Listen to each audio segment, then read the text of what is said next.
Was I ever stopping and saying, I want to know what you guys like, and I want to bring that?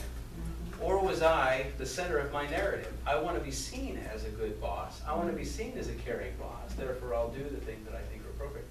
You know, there's a funny video that was making the rounds this a couple of years back, and it was a young Boy Scout that was helping an old lady across the street, all right? Quintessential, do a good turn daily. And there was this older lady that was standing and kind of was holding onto a pole there's a bank on the corner, and he helped her across the street. The whole way across the street, she's just wailing on him with this umbrella. Oh, yes. And just smacking him, okay? And he's just, you know what? I don't know what's going on, but I'm determined. I'm going to do that good turn daily. He finally gets her across the street, and she just unloads. Why did you do that? I was waiting for my daughter to come out of the bank. I don't want to be over on this side of the street. And how often we think we're doing nice things, but in reality, when we're doing those nice things, who are we really thinking of? Is it them or us? Makes us look better. When I was doing those pastries, who was I thinking of? Was I thinking of them, or was I thinking of myself? Yeah. Was I really thinking of actually helping them with their things, or was I more interested in being seen as the kind of person that would help them with their things? I was the center of my own narrative. I was inward focused, and my mindset was inward. Okay. So, you know, a little bit of a twist there. Okay. Now, at the end of the day, to be fair, we far rather that somebody be like that than completely, and at least they're trying. But again, they're only doing it within their own context. They're doing it with complete ignorance of what those individuals' issues and objectives and things are. And so ultimately it was an inward mindset, right? All right. Either way, the key differentiator obviously here is these outward triangles. That's the main difference. So even if you turn those arrows around and say, I still have a bit of an outward focus and I still am thinking of them, even though it's motivated by an inward mindset. The big difference between an inward and an outward mindset in a work environment, in any other environment, is I'm either aware of these objectives, of their issues, their headaches, their challenges, or I'm not. And that makes all the difference. So then we begin to ask ourselves, well, I've got good relationships with people. I treat them as people. But then if you ask yourself, but do I really understand their outside triangles and issues? You might begin to say, I really know very little about some of these people. But I think because I'm being nice to them, that we have a good relationship and I'm seeing them as a person. At the end of the day, we're simply playing the role of what somebody that sees somebody as a person should be playing. In other words, you see the cycle. All right. I want to play this video. Okay, so Tim True, former Global Vice President of Sales for O.C. Tanner, a large international jeweler. And what we're going to see with Tim is he's going to talk about, listen for our own objectives and how they can get in the way of others' objectives. It's back. All right, thank goodness we've got you here. Okay, we're back on top. All right, here we go. All right, let's listen closely. Listen again for how this, our own objectives can get in the way of others' objectives, okay? I had an experience once with a customer. It was very fascinating when we were trying to meet our year-end goal. And that's important for everyone. Goals are important. You want to strive to them. They call forth more energy, more focus. So those are good things until the company goal is at odds with the customer's goal. I remember once at the end of the year, one of our salespeople forced in an order and had it shipped early. And I'll never forget the January meeting with that salesperson and the customer when they asked this question. They said, did you do that for me or did you do that for you? And I had to answer. We did that for us. Even though I wasn't a part of the decision, became aware of it after I admitted we did that for us, and we are so sorry. What can we do to make it up to you? We almost ruined a customer relationship because we put our goals and what was important to us ahead of what was important for the customer, who had to inventory this product long before they needed to, and then had to pay for it in advance. So that's what would have happened if we hadn't intervened.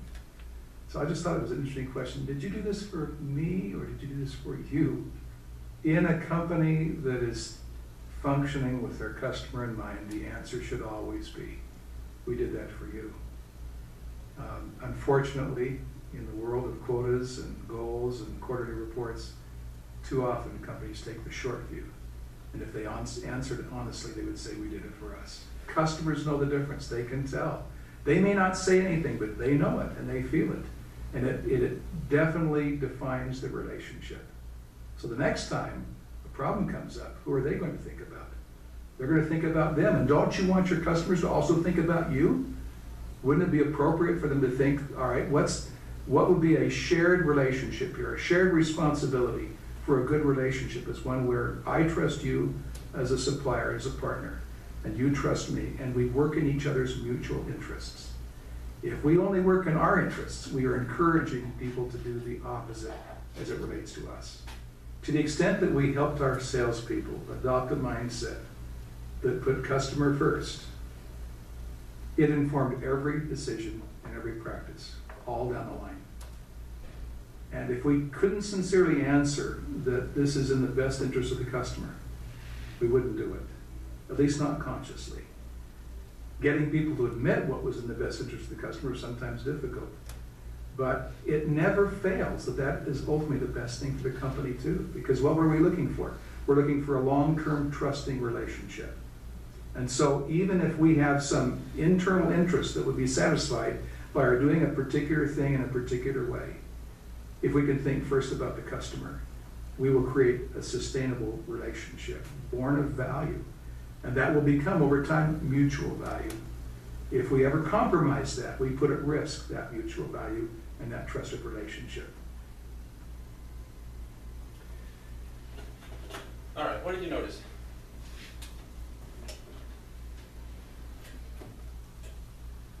What did you see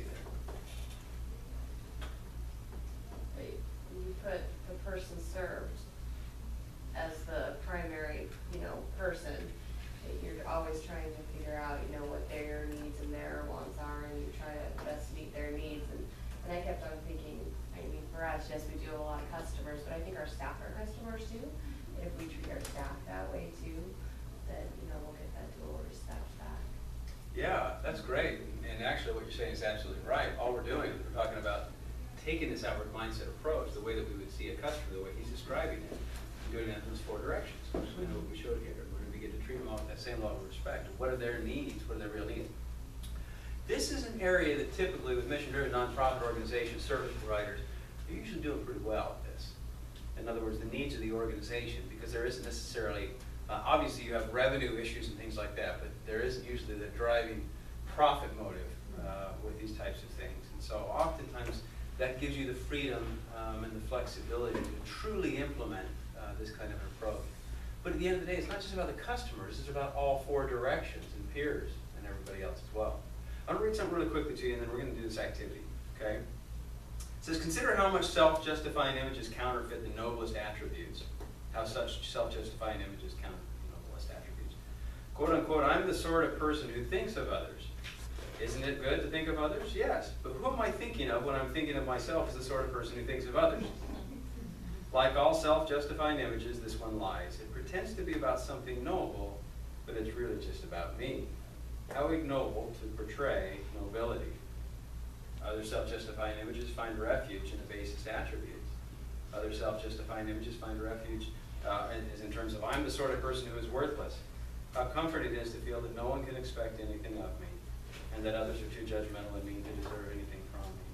Anyway, it just goes on and on when you get into these self-justifying images, okay? The point here is that how can we truly function collaboratively, innovatively, successfully, and productively if we're not really understanding the outside objectives, those outside triangles of our peers, of our managers, of our reports, and of our customers. And so this is the activity that we're about to go into. I'm going to count you off, 1, 2s, and 3s. All the 1s will get together, the 2s will get together, and the 3s will get together. And then I'll give further instructions at that point. Anticipation is good. All right, ready? 1, 2, 3. 1, 2, 3. 1, 2, 3. All right. Let's have the 3s here, the 2s there, and the 1s over here. So let's go ahead. You will be going back to where you were, so you don't have to take all your stuff. I don't have to move. Oh, you don't have to? No, I'm set right here. Thank you. You're going to give me a ride. I thought you said I have to move. Oh, no. I said I don't have to move. Thanks for that support. I've already pushed one around. That was great, by the way. It's so funny to find groups where they're hesitant to really fully engage in it. Yeah. And it can be tough because if they're not really kind of willing to commit, it's hard to draw some of the lessons out. But you nailed it. Forever. You set the bar were. Actually, there were a couple of you that started. I was all like, I'm in my spot, I'm fine. Yeah, somebody's moving me. All right, this is what we're going to do. This exercise is meant to help us understand the process of truly understanding another individual's outside triangles. It seems like something that is so elementary and second nature that we think we would already know these things. Yet, of course, it's not the case at all. And so we're going to take the next 45 minutes, actually. Okay? This is all of you. And one by one, you're going to stand and... No, I'm just kidding. What we're going to do is we're going to start with the person that is seated closest to me. In this case, you two. All right, Sarah Jeff. And then back there, you choose one of you. Who is the designated individual? See, I'm not going to tell you what the individual's doing. Courtney. Okay. All right. Courtney? Okay. Now, for the next 15 minutes, the other two are getting really, really curious. These are muscles that we actually don't flex that often. Think how often we can go through 6, 7 years of working with somebody and know very, very little about their triangles, their outside triangles, the objectives, the issues, the headaches, the problems, everything else they're dealing with as it pertains to their job. We usually only know enough about their outside triangles as to how it deals with our inside triangle, right? And so what we're going to do for the next 15 minutes is 2 of you are going to simply question that individual. What's it like to have your job? What are the headaches? What are the things that you're dealing with? What are the parts that you enjoy the most? What are the things that you find most helpful? And getting really curious. And inevitably, you'll wander into this phase where you'll run out of questions. That's a great place to run into. In other words, you're reaching the end of your curiosity muscles. And that's when you need to keep digging. We got to find a way to really get in there deeper. And then we'll debrief that. I'll let you know once 15 minutes has passed. But you've got 2 questioners. And you got 1 person. Now again, this is going to feel, you decide if this is going to feel like an interrogation or if it's, there's a difference. Interrogation is an objective. I'm asking a question because I want to get that information to do something. There's a difference between listening to reply or listening to judge and listening to understand. We're listening to understand. That means our objective is only to understand. We're going to be fully present for this conversation and really get to know this individual at a deeper level than we ever have and really understand the constraints, the powers, the pressures, and everything around them. In fact, let me go ahead and pull up the next one here. It'll give us a little bit of coaching. Come on. Come on. Oops, no. Okay. Here it is. All right. Objectives, hopes, challenges, headaches, and so on, as it pertains to this job. But now again, sometimes you might wander a little bit outside of the job. Do we really live home, and do we really leave work at work? Not at all. Your mindset goes with you to both places, the pressures and stresses and the demands. So our goal is to really understand them within the work context and make sure we have a full understanding of the pressures and demands that are on vocationally. And we've only got 15 minutes. All right, so let me go ahead and pull this up. Don't start yet. Everybody ready? All right, go ahead. I'll tell you when 15 minutes is up. Okay.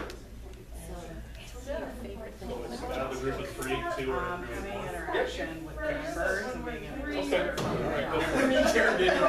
I shouldn't have used that word. You were getting really curious. Since you're in your new roles, what has been some of your greatest challenges? How would I know you're How'd you like to have your new job? Yeah, I think one of the big challenges was just going from being in a program to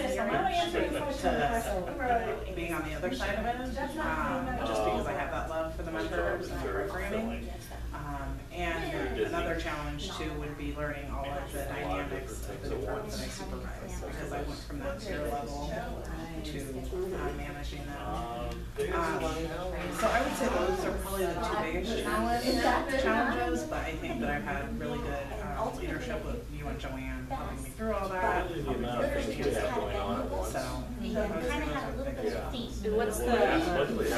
in your job right now, Throughout the day, where do normally. you Sometimes give the all most time intersections. to? Like where are the, you give the most time to? I try to give most of my time to the directors so that they know that their input and that the programs matter, because I do know in the past, since now we do have the Just walks in out of Joanne's in position and that extra layer. I think it's That's what important it is. that I I try have to this watch the through the program same, just like as normal, much as like, possible, so every 2 weeks I just do do the morning and one lunch hits. program, being in that position as a supervisor has helped me see that. I've always found that's been nice to have management come out. Because I do try to make sure that the programs have everything that they need, and if they don't, how can I go about getting that for them? So I think most of my time is that. So what are your hopes for, you know, your role in this job in this organization? What are your hopes? Just to continue to serve the programs as I can and be there to support them. If the opportunity comes to advance as I have already in front of me, I would absolutely love that. I mean, I'm a lifer, is what they call them. So it's been fun to be able to grow from an activity position, as you know, and kind of go up, you know. So I definitely think this is where I need to be, even if it's just in this role, to be able to support the programs that we do have out there. That can be challenging with some of the things I've been doing. In what area do you feel maybe that you could, you would want to learn more, and maybe don't have the resources to be able to do it? What do you, how do you I mean, I would say intergenerational, just because I've seen the aspect from having my children intergenerational and then seeing the senior side, it impacts both sides. So I'm excited that we are able to start moving in that direction, and I think that's my big area that I have hopes for. And then just more new programming in the programs. My big dream is to start like Skyping and doing social media with the members, so that around Christmas time and stuff they can get in touch with their families. But just getting the resources for that right now is tough. To have people that can come in and teach the members those things. So he has up there, what is your headaches? What would you say on a daily basis, would you say is a headache? I'm stressed out. I think a headache would be the breakdown that we do have between the enrichment directors and maybe some of the admin side. There has been changes on the admin side, and not all the directors know everybody on the admin side very well right now. And so their frustrations about things that really could be handled easily. So I think that's a big thing that comes up every day, you know, just putting out those fires for them. So is it a communication? That's fairly new. I wouldn't say that's. I think it's more Although it does, but that they need to get to know each other a little bit more. And as you know, it used to be where a lot of the programs came over here, it was like walking on the street. It's definitely gotten better. But I think there's still some of that in the air, you know what I mean? Just because there's so many new staff over here. And so helping them understand, like, this is all we need to do to get those resources back. And I think we're getting there for sure. I think it's all part of breaking down the silos. We have a lot of directors who've been here for a long time and are very set in their ways. It's always been done. Yeah, right. That's how we used to say, you know. And then after I painted that, I have some paint. how do you feel like your balance So I go by home life to work life transition is coupled with having to work too? That's a hard time. No, not really. By Saturday, I was like, I want to go I think my balance is good because I do have the opportunity. Yeah, it's still there. Tomato sun, it's still holding up. I can't believe it. And obviously, the kids are right here, so that's huge. So that's one thing. Drive 30 minutes to go with them. I think it's getting better as I'm in this position a little bit longer. And like I said before, I think that leadership has helped me learn the different ways to handle and be able to manage your time well with all of the things that are thrown at you. Working on this. So just knowing in terms of the resources, I know earlier you talked a little bit about that. If you were given a huge gift, unrestricted gift that went to life, I kind of take pride to do in with what you'd like, how would you use it? I would use it to give to the staff for all of their hard work. To me, I always Give them a merit increase, you know what I mean? they're sending me a question, they're sending the two other candidates questions at the same time. Whoever gets back first is Team building with all the like enrichment the programs. first leg in, so. Because I think that's where it starts. I think that starting with the staff is your starting point, so Well, definitely go for it. Because ultimately, that's going to better the program. Supporting what we do here is important to me. So people might think, you know, people stay independent, but you know, chef. I have a question. Go ahead. To me. You talked